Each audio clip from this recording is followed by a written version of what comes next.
Hey, Nora. So, you managed to convince my brother into marrying you and taking care of your baby, huh? I never thought you were the type to use tricks like this. Did you enjoy deceiving him? And to top it off, you didn't even invite me to the wedding. Hi, Harper. I didn't actually trick Ryan into marrying me. Actually, we didn't hold a wedding, but only went to register and had a small party with our friends. Besides, it was Ryan's idea, not mine. I wanted to wait for you to come back and give us your blessing, but Ryan said you didn't have the right to decide whom he marries. Tell me, what did you do to make my brother fall so deeply in love with you? He is a successful, rich, handsome man, and yet he chose to be with you, even when you were still married and pregnant with your ex-husband's child. How did you manage to enchant him? Harper, where are you getting all this information? I told you clearly that Ryan and I met a year after my divorce.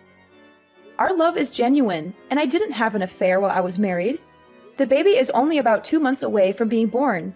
Can't you bless Ryan and me? Why do you keep hating me and making baseless accusations?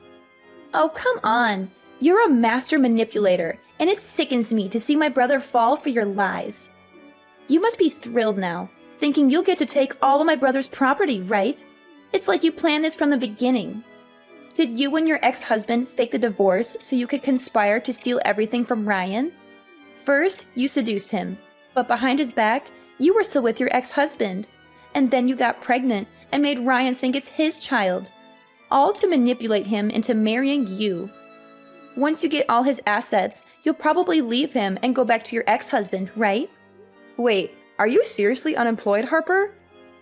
I thought you must be a famous fiction writer because your imagination is running wild with these fictional stories. I have nothing to do with my ex-husband. He was abusive and a gambler, and I struggled to get away from him. Since falling in love with Ryan, I've never asked him for expensive gifts or used him for money. I truly love him and cherish our relationship. Why do you keep accusing me of wanting to rob Ryan? So now you're saying I'm just a parasite, always asking for Ryan's money? You need to understand, Nora, I'm Ryan's sister. I have every right to share in his success and wealth. Besides, when we were kids, he promised to take care of me and provide for me in the future. He's just fulfilling that promise now, isn't he? Everything was going fine until you and your baby came into the picture. I never said you were a parasite, Harper. But relying on a promise made by a 5-year-old is a bit unrealistic. You're 40 years old now. Shouldn't you be taking care of yourself? A promise is a promise, Nora. Once you say it, you have to do it. You manipulated Ryan into not caring about his family anymore. And now you're free to decide how to use his money, right? And it was you who convinced him not to give me any more money. He used to support me, but now he refuses every time I ask. He says he wants to save for his family and children. It's ridiculous. My own family? I'm his real family. Harper, I didn't manipulate Ryan or tell him not to give you money. That's his decision. And stop with the baseless accusations and hate just because you might lose out on some money. Oh, I see. You don't hate me because I was married to another man and not deserving Ryan. Any girl who marries Ryan will be hated by you and get unreasonable accusations like this just because you will lose your money? It's absurd! Are you suggesting that Ryan should spend his whole life working hard and living alone just so that you can continue living lavishly and happily? That's incredibly selfish. Oh, don't use such harsh words to talk about me, will you? I never said I forbid Ryan from getting married, but any potential sister-in-law must get my approval. She has to be wealthy, obedient, and afraid of me, so I can control her and get more of her and Ryan's money. I had someone in mind for Ryan, a rich girl I knew, but your arrival ruined everything. I just can't understand what Ryan sees in you. You're ugly, poor, and unremarkable. Harper, I don't know what to say. But do you think your obsession with money is becoming alarming? You should consider seeking help.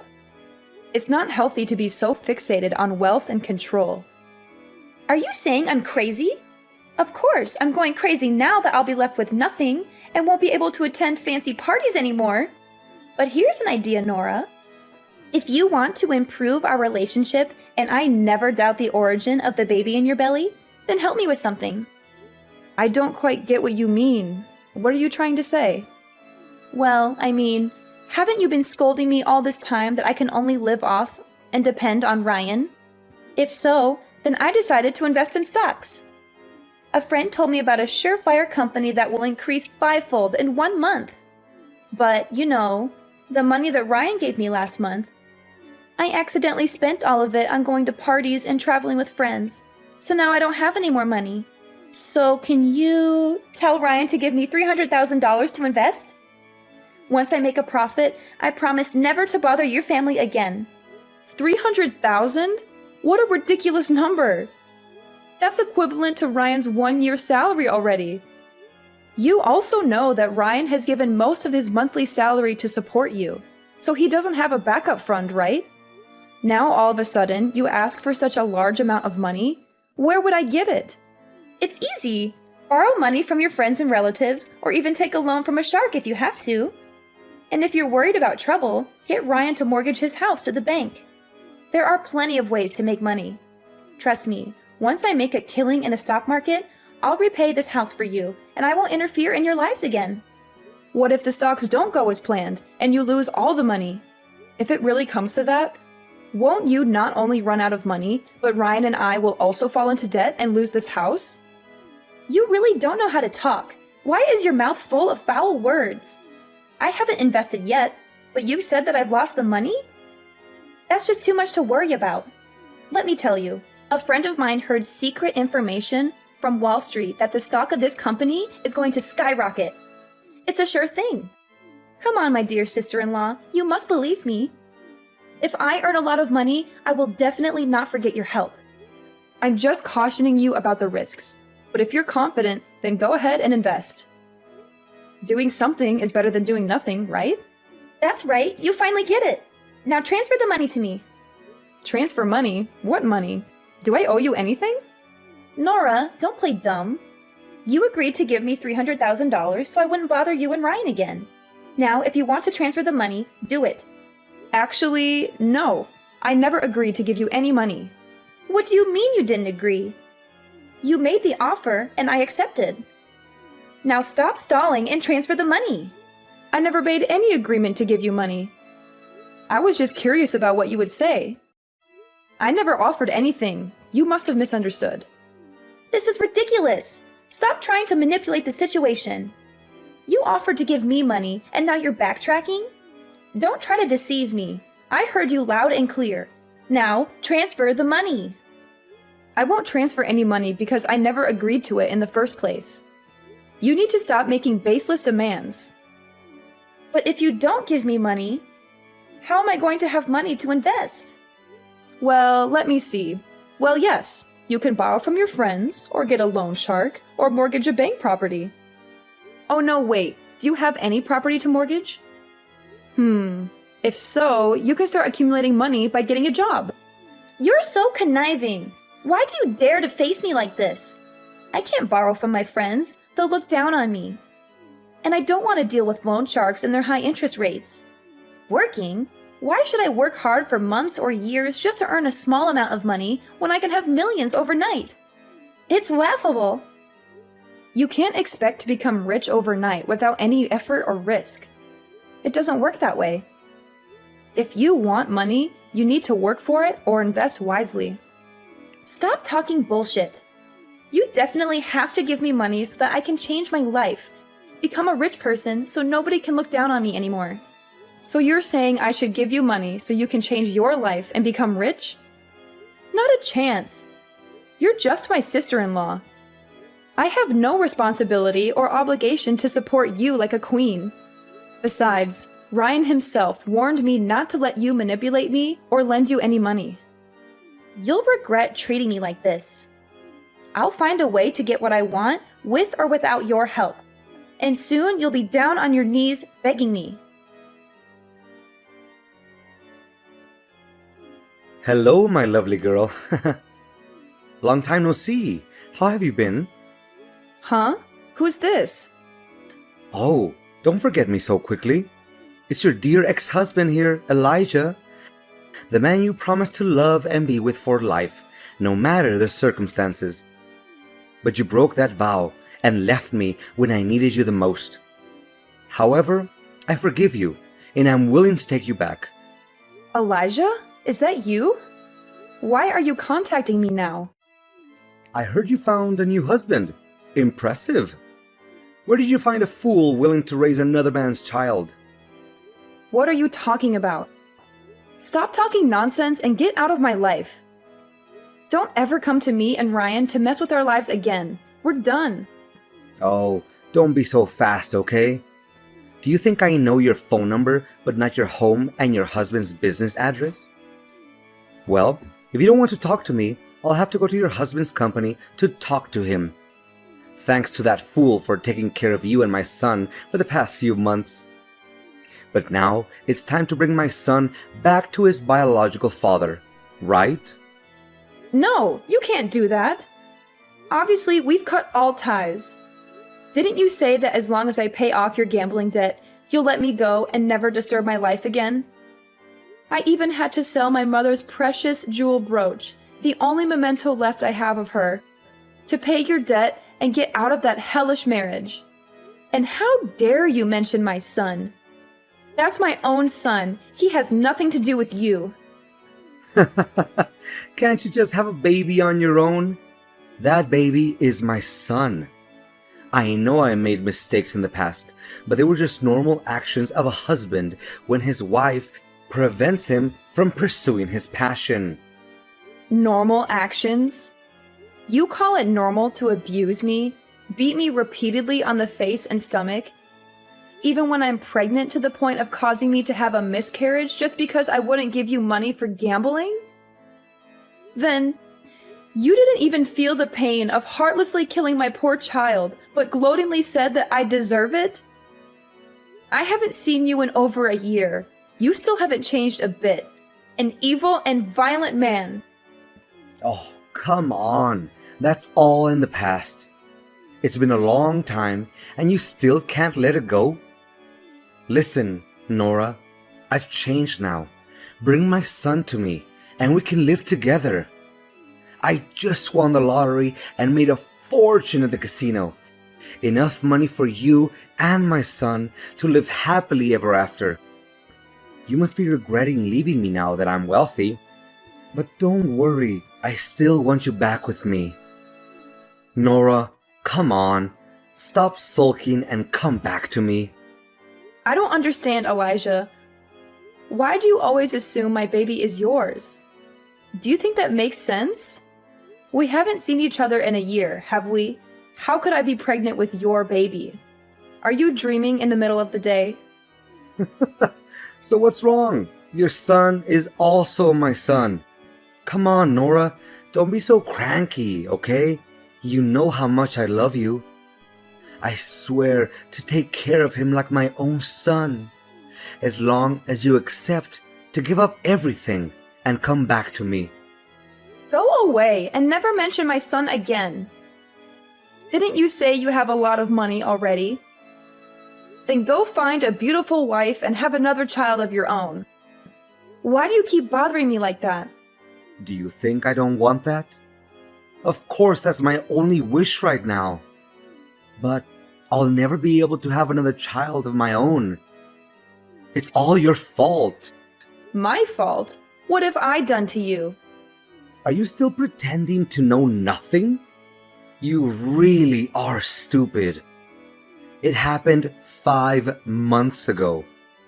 After you left, I borrowed money to play in the casino to forget you. And it was a lucky day because I won several $1,000,000. But because I hated loan sharks for making you abandon me, I didn't want to pay them back. That day, they hunted me for money and I drove away. The debt collectors also chased after me. And because I was drunk before driving at high speed, I crashed in the construction site and had an accident. A terrible accident caused me to lose the ability to have children. I became an infertile man. I've become a useless man and will no longer be able to have a child of my own. Oh my God. I understand you're going through a difficult time, But you need to wake up and see the problem rationally. Your accident is entirely your own fault. Who forced you to borrow money for gambling and get involved with loan sharks? Drinking and driving was your decision too. Don't blame me for leaving you when you made my life unbearable. If you had been a good husband, worked hard, and loved me without abuse or violence, maybe we wouldn't have had to get divorced. Oh, now you're living a happy life. So you don't care whether I live or die, huh? Is that right? No matter what I say, you'll find a way to argue back. After our son disappeared, you were delighted because it gave you an excuse to divorce me. You moved on to a happy family and had another child with that man. You've forgotten about our poor child, haven't you? You don't deserve to be a mother. Enough! Stop it now! Not a day goes by that I'm not haunted by that horrible day. It was your fault. You lost all our money gambling and came home to force me to borrow more. When I refused, you hit me, even though I begged you to stop because I was pregnant. But you didn't listen, and you kicked me in the stomach, saying I didn't deserve to carry your child. I still have nightmares about that day. Then, why didn't you protect the baby? If you had, I would have a biological child now. You're useless. How dare you blame me? If it weren't for your mother at the time, kneeling down begging me to forgive her because she was old, you were her only relative. I made her promise to help me divorce you, get rid of you completely. Now you are definitely still in prison. I don't care. I just know that my son is with you, and you must bring him back to me. If I can't have a happy life, then neither can you. Are you threatening me? Let me tell you something. I'm no longer the weak and helpless Nora you once knew. This time, if you dare to touch my husband and children, I will make sure you regret it. Now get the hell out of my life!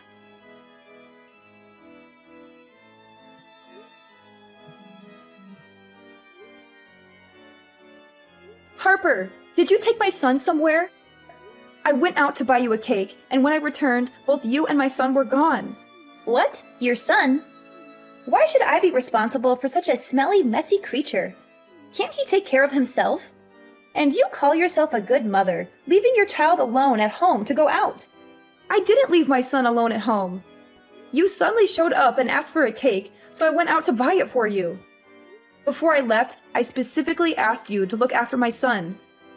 But when I came back, you were gone, and my son is missing. Are you blaming me now? Sure, I heard you muttering something about babysitting, but I didn't agree to it. Don't assume that I have to do everything you say. Besides, if the baby is lost, what's the point of looking for him? You and Ryan could just have another baby. How can you say something so heartless? That's your nephew, Ryan's biological son. So what? He's just a baby. But if you're so desperate to find him, you probably will get disappointed. Although he might not be in this country anymore. Look, forget about him. Move on and have another baby. I won't give up on finding my son. I will do whatever it takes to bring him back. You're so stubborn, Nora. Maybe he's better off without you. Perhaps he's living a happier life than he ever would with you. What do you mean by that, Harper? How can you say such a thing? How can you say that when my own son is missing? I can't just move on. He's my flesh and blood, and I won't rest until I find him. Well, good luck with that. Now I have to spend this huge amount of money. It's so wonderful. Harper, I can't believe you could do this to me. How could you betray me like this? I am beyond disappointed in you. What's your problem, Nora? What are you so mad about? What disappointment? Don't act like I care about how you feel. Are you going to blame me for your son's disappearance now? I warned you before, didn't I? You won't find the boy again. Just give up. Even now, you still refuse to admit it? Weren't you the one who accused me of colluding with my ex-husband and came up with that ridiculous plan? Turns out I can write stories too. Not fiction like yours, but detective stories. Would you like to hear one? Huh? What nonsense are you talking about? I don't have time to listen to your crazy ramblings. Don't be so hasty. I think you'll like this story. It's about a woman who endured years of abuse from her ex-husband. But she managed to escape that traumatic past and find a man who truly loves her. She thought her life would finally be happy. But then she encountered a wicked sister-in-law who would do anything for money. However, because the woman's family couldn't fulfill her extreme desires, the sister-in-law devised a sinister plan. What? What are you talking about? That wicked woman has managed to contact her sister-in-law's ex-husband, who was desperate to find a child. The evil sister-in-law and him have planned together that she would find a way to bring her sister-in-law's baby and sell it to her gambling ex-husband for $500,000. He had to promise that he would bring the child out of the country so that no one finds out about their scary plans. Stop. Just stop now. I don't want to hear any more of this. What's the matter? Don't you want to know how it ends? I promise it won't disappoint. The ending? Yes, the ending. But here's something the two villains didn't know. Since the last time the ex-husband sent threatening messages to the poor woman, she became cautious and sensed the danger. She secretly installed cameras in the baby's room and brought a tracking bracelet to put on the baby. So when the baby went missing, she quickly realized that her ex-husband was the most suspicious and immediately informed the police. Hidden camera? Tracking bracelet? Please don't tell me it's the silver bracelet. Oh my god, I should have taken it off. Based on the camera footage and the location data from the bracelet, the police quickly caught the ex-husband as he was about to leave the country. The baby was safely returned to his parents, and the ex-husband was arrested and confessed to everything. He revealed all his plans and his accomplices. The police are on their way to arrest the wicked sister-in-law. How's that for a story? Oh, and I'll let you in on a little secret. The story I just told you is entirely based on a true story. You can't prove anything. This is all just a coincidence. Coincidence? I don't think so. The truth always has a way of coming out, and you'll pay for what you've done. I won't rest until justice is served and my son is safe in my arms again. You messed with the wrong woman, Harper. Yes, I admit it. I was just trying to scare you, Nora. I didn't actually kidnap the baby, I promise. I never intended to harm him, I swear. What? Pretending to kidnap my baby? Are you out of your mind? Scare me? Do you think this is a joke, Harper? My baby's safety is not something to be taken lightly. How could you even think of such a cruel and heartless plan? I know I messed up big time. I was desperate, Nora. Desperate to find a way to get money for myself and solve my financial problems. I thought if I could borrow money from your ex-husband and invest it, I could return the money and make everything right. I never wanted to hurt you or the baby, I promise. So you thought manipulating me and my son's safety was the answer? You never once considered the consequences of your actions? Do you even understand how terrified I was when I thought that my baby was missing? I'm so sorry, Nora. I didn't think things through. I was selfish and desperate. But I swear, I never meant to harm anyone. I just wanted a chance to fix my life and make things better for myself. Harper, I will never forgive you for what you've done. You crossed a line that should never have been crossed. My son's safety is not a joke or a tool to manipulate me. You will pay the price for your actions, and I hope you spend the rest of your life in prison, where you belong. You can't do this to me, Nora. I didn't actually do anything to your son. It was all just a scare. You can't prove anything. The police will investigate, and they will find the truth. I have the evidence of your plan, and I'll make sure justice is served. You can't get away with this, Harper. You wouldn't really turn your own sister-in-law in, would you? We're family. Nora, please, I'm sorry. I'll do anything to make it right. Just don't turn me in. You're heartless, Nora. You don't care about anyone but yourself and that brat of yours. As the days passed, The weight of the trial and the emotional toll it took on me became unbearable. The courtroom felt like a prison, confining my spirit as I sat there, recounting the harrowing events that had unfolded. The truth had come to light, and both Elijah and Harper were held accountable for their actions. It was a bad ending for them, as justice finally caught up with them. Elijah was sentenced to 10 years in prison for kidnapping and intimidation, and an additional 5 years for the abuse he had subjected me to in the past. He would no longer be able to harm anyone else. As for Harper, she too faced the consequences of her manipulative schemes. She was sentenced to 10 years in prison for her role in the kidnapping. On top of that, she had to compensate me with a substantial amount of money for the pain and suffering she had caused. Talk about karma coming back to bite. Ryan and I decided to start anew, leaving behind the painful memories and toxic relationships that haunted us. We sold our house, and with the proceeds, embarked on a new journey together in a different country. It was a fresh start, a chance to build a happy and loving family without the shadows of the past. In our new home, we found solace and peace. The wounds of the past began to heal as we focused on creating beautiful memories together. Our son, the light of our lives, flourished in this new environment, surrounded by love and care. He was our beacon of hope, a symbol of resilience and the strength to overcome adversity. Ryan and I grew closer than ever before, supporting each other in every step of our journey. We made a conscious effort to communicate openly, to heal the scars of our pasts,